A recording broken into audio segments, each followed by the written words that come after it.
Una jornada fue realmente muy constructiva. Acabamos en este momento de cerrar la declaración de Punta Cana, que será elevada mañana a la aprobación de los jefes de Estado y de Gobierno. Venezuela tuvo logros muy importantes. Se confirmó nuevamente el apoyo de la comunidad de los estados latinoamericanos y caribeños en rechazo a la orden ejecutiva del expresidente Barack Hussein Obama, que considera a Venezuela y consideró a Venezuela una amenaza a la seguridad nacional de los Estados Unidos y a su política exterior. Contamos con el respaldo de la CELAC, quien nuevamente reitera su solicitud de que sea revertida esta orden ejecutiva.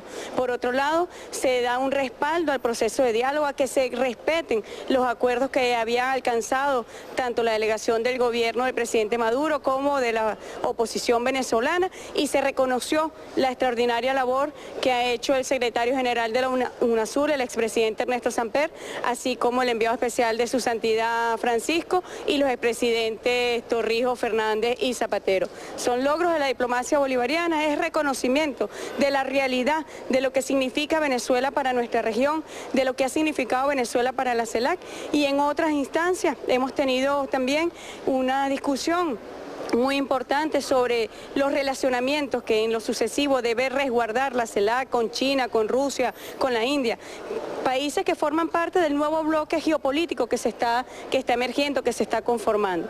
Bueno, la mesa está servida para los jefes de Estado y de Gobierno, que ya empiezan a llegar, y en pocos minutos se dará apertura por parte del presidente Danilo Medina de la cumbre de los jefes de Estado y de Gobierno. Canciller, nos gustaría conocer cuáles son las expectativas de Venezuela en relación al nuevo mandato de Donald Trump en esta oportunidad, cuando escuchamos al secretario de Estado de esta nación norteamericana anunciando que debería haber en Venezuela una transición democrática. Su posición al respecto en relación a estas declaraciones del señor Tillerson. Yo voy a retomar las palabras del jefe de Estado de la República Bolivariana de Venezuela, quien ha reiterado el llamado a cualquier administración de los Estados Unidos de Norteamérica a establecer relaciones, normalizar relaciones con Venezuela en el ámbito del diálogo, en el ámbito del respeto, del apego al derecho internacional, a los principios que inspiran el relacionamiento interno en la comunidad de las naciones.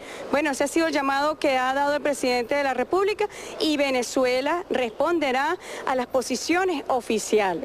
Cuando existe una posición oficial, nosotros fijaremos también una posición, siempre con este ánimo, un ánimo de diálogo, un ánimo de entendimiento, y de que nuestros países puedan, a favor de los pueblos, establecer relaciones de cooperación y relaciones de respeto. Esas han sido las palabras del jefe de Estado, y son las palabras que nosotros ratificamos, obviamente, desde la jefatura de la diplomacia bolivariana, que ratificamos, y ese es el camino que ha marcado el presidente Nicolás Maduro. Nosotros esperamos mantener realmente relaciones de respeto, relaciones de cooperación, donde ambos pueblos se vean beneficiados, y cuando exista posición oficial podremos dar una respuesta oficial, si no estaremos en el ámbito de especulaciones mediáticas o en el ámbito de posiciones no oficiales. Sus expectativas en relación al relanzamiento de las mesas de diálogo. El gobierno ha insistido que no se pararán de estas mesas, sin embargo la actitud de la oposición ha sido nuevamente llamar a la calle.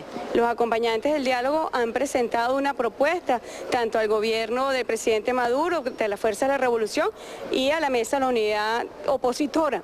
Bueno, esa propuesta está siendo valorada, está siendo reflexionada, pero siempre con el compromiso firme del gobierno del presidente Maduro de mantenerse en el diálogo. Como ha dicho el presidente de la República, o es diálogo, no hay otra opción. ¿Cuál es la otra opción? ¿La guerra, la violencia? No. Justamente este proceso fue animado por el presidente Maduro para encauzar democráticamente a una posición extremista, a una oposición violenta. Bueno, ahí están los resultados. Nosotros nos mantenemos en el diálogo y seguiremos fortaleciendo los mecanismos, no solamente con cúpulas opositoras, sino con todos los sectores de la vida nacional en Venezuela. Ya para finalizar, canciller, entendemos que tiene una agenda bastante apretada el día de hoy, pero nos gustaría conocer, es contradictorio quizás cuando algunos medios reseñan que Venezuela es un país que viola los derechos humanos, sin embargo ha invertido más del 74% en inversión social, grandes logros, el balance que hace sobre todo en este organismo como la CELAC, bandera de esta Unión de las Naciones. No tengo ninguna duda en afirmar que Venezuela es un fenómeno en materia de derechos humanos,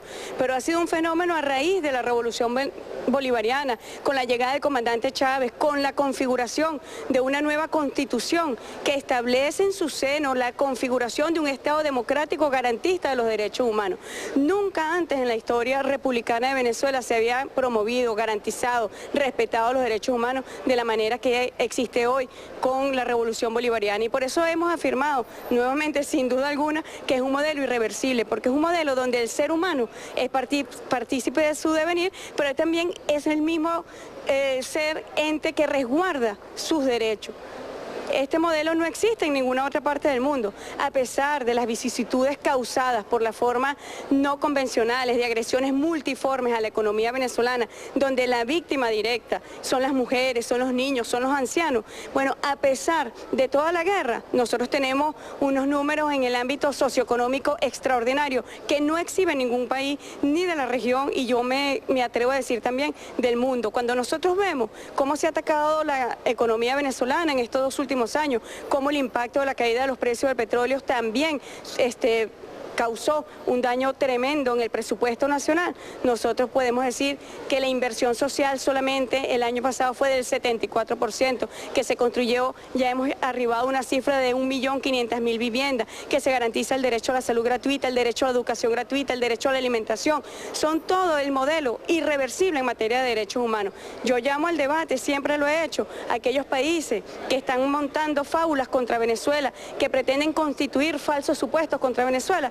Mi ánimo siempre ha sido llamarlos al debate público. Vamos públicamente a debatir sobre el modelo de derechos humanos de Venezuela comparados con sus propios países, comparados con sus propias realidades, para que se puedan entender el proceso histórico de transformación profunda que se está dando en Venezuela. Bien, muchísimas gracias. Agradecemos a la ministra del Poder Popular para Relaciones Exteriores de nuestro país.